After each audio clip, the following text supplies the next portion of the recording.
और देखिए, reserve bank ने निजी बैंकों के जो प्रमोटर्स हैं उन्हें बड़ी राहत दी है। प्रमोटर होल्डिंग जो है वो 5 साल तक अब सीलिंग नहीं होगी। साथ ही साथ वोटिंग राइट्स को भी 15% से बढ़ाकर 26% कर दिया है। अंकुर मिश्रा मेरे साथ मेरे सहयोगी ज्यादा अपडेट के लिए जुड़ गए हैं। अंकुर, इसे किस तरह से देखा जाए? प्रमोटर होल्डिंग 5 साल से बढ़ाकर 5 साल अब नहीं होगी, वोटिंग राइट्स भी 15% से बढ़ाकर 26% कर दिए हैं। जी हाँ, जो इंटरनल वर्किंग ग्रुप था वो आरबीआई ने इसलिए बनाया था कि जो प्राइवेट बैंक्स की ओनरशिप है उस पर थोड़ी क्लैरिटी मिल सके। आपको याद होगा कोटक महिंद्रा बैंक का केस हुआ था उदय कोटक जी के लिए, जहां पे मामला कोर्ट तक चला गया था कि किस तरीके से ओनरशिप 15 साल में रिड्यूस करके 15% करनी है।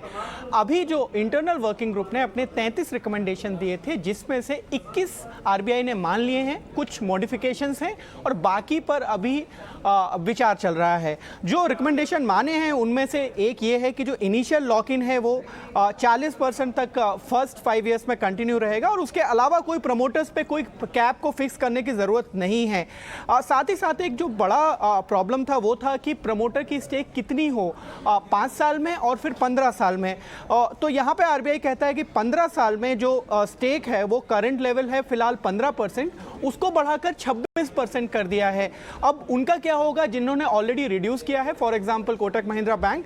तो इसमें आरबीआई ने साफ साफ कहा है कि इसका मतलब ये नहीं है कि जिन्होंने कम कर दिया है वो 26% तक कर नहीं सकते, मतलब वो विंडो खुली हुई है।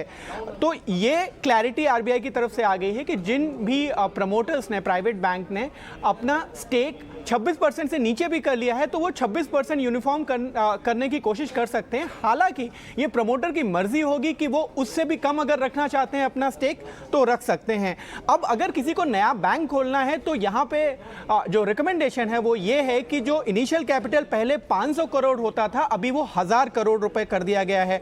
साथ ही साथ जो नॉन प्रमोटर शेयर होल्डिंग है वहाँ पे जो रिकमेंडेशन आई थी वो ये थी कि वो 15% पे कैप कर दिया जाए। अब यहाँ पे थोड़ा सा मॉडिफिकेशन हुआ है कि जो अगर इंडिविजुअल है तो नेचुरल पर्सन है उस पर 10% का कैप रहेगा, लेकिन अगर कोई फाइनेंशियल इंस्टीट्यूशन है तो वहाँ पर कैप बढ़कर 15%।